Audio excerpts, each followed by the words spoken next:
என் அன்பு பிள்ளையே, நீ யாரை அதிகம் நம்பினாயோ, யார் மீது அதிக அன்பு செலுத்தினாயோ, அவர்களாலேயே இன்று உன்னுடைய மனது உடைக்கப்பட்டு நம்பிக்கை துரோகத்தை தாங்கிக் கொள்ள முடியவில்லை என்று என் முன்னால் நின்று கொண்டிருக்கின்றாய். உனக்கு நம்பிக்கை துரோகத்தை செய்தவர்கள் உன்னுடன் இருந்தவர்கள் அல்லவா? நீ எந்த அளவிற்கு அவர்கள் மீது அன்பும் நம்பிக்கையும் வைத்திருந்தாயோ, அந்த அன்பை அவர்கள் இப்போது தவறு என்று நினைக்கிற அளவிற்கு நம்பிக்கை துரோகத்தை செய்துவிட்டு சென்று விட்டார்கள். ஆனால் என் பிள்ளையே, இப்பொழுது அவர்களின் நிலை என்னவாக இருக்கின்றது என்பதை நீ தெரிந்து கொள்ள வேண்டிய ஒரு சூழ்நிலை வந்திருக்கின்றது. அதற்கு காரணம், அவர்கள் செய்த அந்த துரோகத்தை நினைத்து நினைத்து நீ மனவேதனை அடைந்ததோடு மட்டுமல்லாமல் உன்னுடைய வாழ்க்கையில் சந்தோஷமான பல நேரங்களை நீ தொலைத்து விட்டாய். மனம் ஆறுதல் கூட அடைய முடியாமல் கண்ணீருக்கு மட்டுமே அதிகமான வேலையை கொடுத்து விட்டாய். மாறாக உன்னுடைய அன்றாட நடவடிக்கைகளில் ஏகப்பட்ட மாற்றங்கள் வேறு. எந்த ஒரு விஷயத்தையும் முன்பு போல தெளிவாக உன்னால் செய்ய முடியவில்லை. இவையெல்லாம் உன்னை இன்று எங்கே கொண்டு வந்து நிறுத்தி இருக்கின்றது தெரியுமா? இந்த வாழ்க்கையே இனிமேல் நமக்கு வேண்டாம் என்று நினைக்கின்ற அளவிற்கு, இந்த உடலில் இந்த உயிர் எதுக்கு இருக்கின்றது என்று நினைக்கிற அளவிற்கு என் தங்கமே இக்கட்டான நிலைக்கு உன்னை தள்ளிவிட்டது. உன்னை இந்த நிலைக்கு தள்ளியவர்களின் நிலை இப்பொழுது எப்படி இருக்கிறது என்பதை நீ தெரிந்து கொண்டால்தானே உன்னுடைய மனது நிம்மதியடையும். என் தங்க பிள்ளையே, நம்பிக்கை துரோகத்தை செய்வதற்கு முன்னால் அவர்களுக்கு எவ்வளவு நெஞ்செழுத்தம் இருக்க வேண்டும். நாம் செய்கின்ற இந்த செயலினால் ஒருவனுடைய மனது எவ்வளவு காயப்படும் என்றோ, ஊர் என்ன பேசும் என்றோ, சமுதாயத்தில் எவ்வளவு அவமானம் வரும் என்றோ, குடும்ப கௌரவம் உடைக்கப்படும் என்றோ துளியாவது எண்ணி பார்க்க வேண்டாமா? எப்படியெல்லாம் ஒருவருடைய மாற்றங்களை எதிர்பார்த்து ஒரு கேவலமான விஷயத்தை செய்கிறார் என்றால் அவர்களின் மனதில் எத்தனை கெட்ட எண்ணங்கள், எத்தனை இழிவான எண்ணங்கள் இருக்கின்றது. ஒரு முறை என் குழந்தையே, நீ சிந்தித்து பார்த்து இருந்தால் மதிப்பும் மரியாதையும் குறையாமல் இருந்திருக்குமே. மற்றவர்கள் மதிப்பதற்கு கூட தகுதியில்லாத குணங்கள் அல்லவா இந்த கேடுகெட்ட ஜென்மத்திற்கு வந்திருக்கின்றது. இது போன்ற குணங்களை கொண்டவர்கள் வாழ்க்கைக்குள் உண்டான அவப்பெயர் நிச்சயமாக ஒரு நாளும் மறையாது. என் அன்பு பிள்ளையே, உனக்கான ஒரு நல்ல விஷயத்தை நான் செய்திருக்கின்றேன். இவர்களுடனான தொடர்பு எதற்கு மேலும் உனக்கு தேவைப்படவில்லை. என் தங்க பிள்ளையே, அவர்களை பற்றி இந்த நேரத்திலாவது உன்னால் புரிந்து கொள்ள முடிந்தது என்று நினைத்து நிச்சயமாக நீ மன சந்தோஷம்தான் அடைய வேண்டும். என் குழந்தையே, இதனால் வரைக்கும் நீ அனுபவித்த கஷ்டங்களும் சோதனைகளும் உனக்கு வாழ்க்கையில் எத்தனையோ பாடங்களை கற்றுக் கொடுத்தாலும் இந்த நம்பிக்கை துரோகம் கற்றுக் கொடுத்ததைப் போல வேறு எதுவும் கற்றுக் கொடுக்கவில்லை. மற்றது எல்லாம் வாழ்க்கையில் எதிர்பார்த்த விஷயங்கள். ஆனால் இது எதிர்பாராத கொடுமை அல்லவா? முதலில் உனக்கு கஷ்டமாக இருந்தாலும் நாட்கள் செல்ல செல்ல இது உனக்கு பழகிவிடும். இப்பொழுது ஆரம்பம் என்பதால் என் குழந்தையே, நீ தாங்கிக் கொள்ள முடியாமல் தவித்து நிற்கின்றாய். ஆனால் இந்த சூழ்நிலை மாறும், இந்த காலம் மாறும். அது மட்டுமல்ல, உன் கஷ்டங்களும் உன்னை விட்டு கடந்து போகும். அதன் பிறகு ஒரு நல்ல வாழ்க்கை உனக்கு நிச்சயமாக அமையும் என்பதை நீ மறந்து விடாதே. உனக்கு நம்பிக்கை துரோகத்தை செய்தவர்களின் நிலைமையை கண்டால் உன் அப்பன் எனக்கே அத்தனை பரிதாபமாக இருக்கின்றது. ஏனென்றால் ஏதோ ஒரு காரணத்திற்காக, யாருடைய பேச்சினை கேட்பதற்காக, யாருடைய மனதை சந்தோஷப்படுத்துவதற்காக இந்த நம்பிக்கை துரோகத்தை உனக்கு செய்தார்களோ, இன்று அவர்கள் மூலமாகவே அதிகமான ஏமாற்றத்தை அவர்கள் சந்தித்து விட்டார்கள். நம்பிக்கை துரோகம் என்றால் என்ன என்பதை உன்னை விட அதிகமாக அவர்களுக்கு அவர் நம்பிய உறவு காண்பித்து கொடுத்து விட்டது.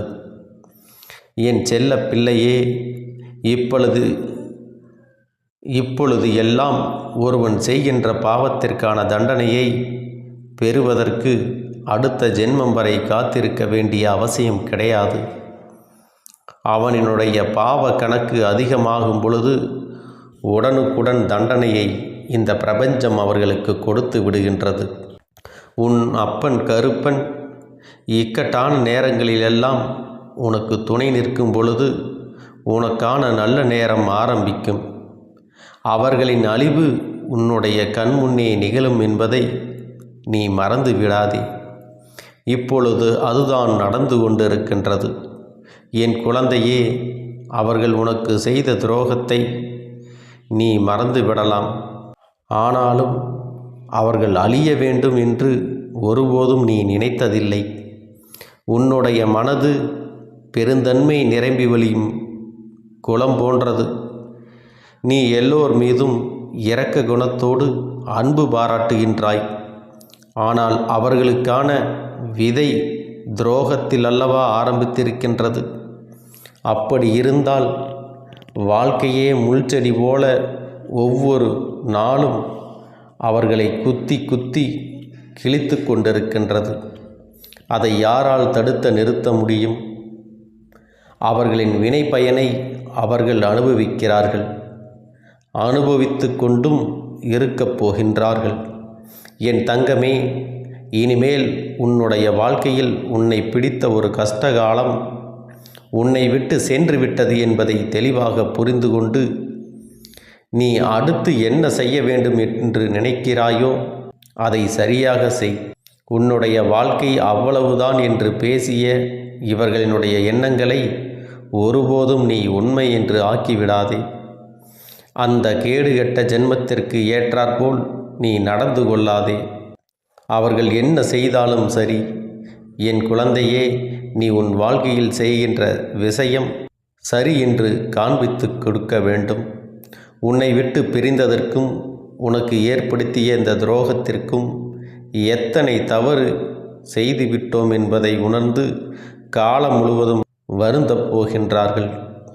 ஏனென்றால் அவர்கள் எடுத்த தவறான முடிவினால் அவர்களின் வாழ்க்கை சிதைந்து போய் இருக்கின்றது.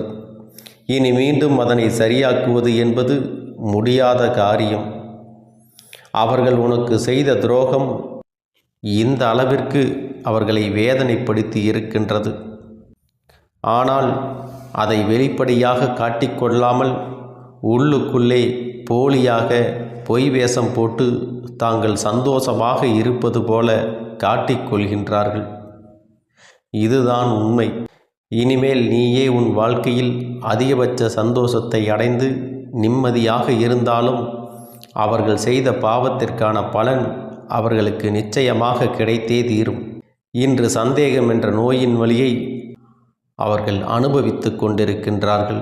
இன்றுதான் நீ பட்ட வலியை கொஞ்சம் உணர்ந்து நிற்கின்றார்கள். உன் இரக்க குணம்தான் தெரிந்ததே. அதனால் மீண்டும் உன்னோடு சேர்ந்து விடலாம் என்று கனவும் காண்கிறார்கள். ஆனால் இனிமேல் அவர்கள் தலைகீழாக நின்றாலும் அது நடக்கப் போவது கிடையாது. ஏனென்றால் என் குழந்தையே, நீ தெளிவான முடிவில் இருக்கின்றாயல்லவா?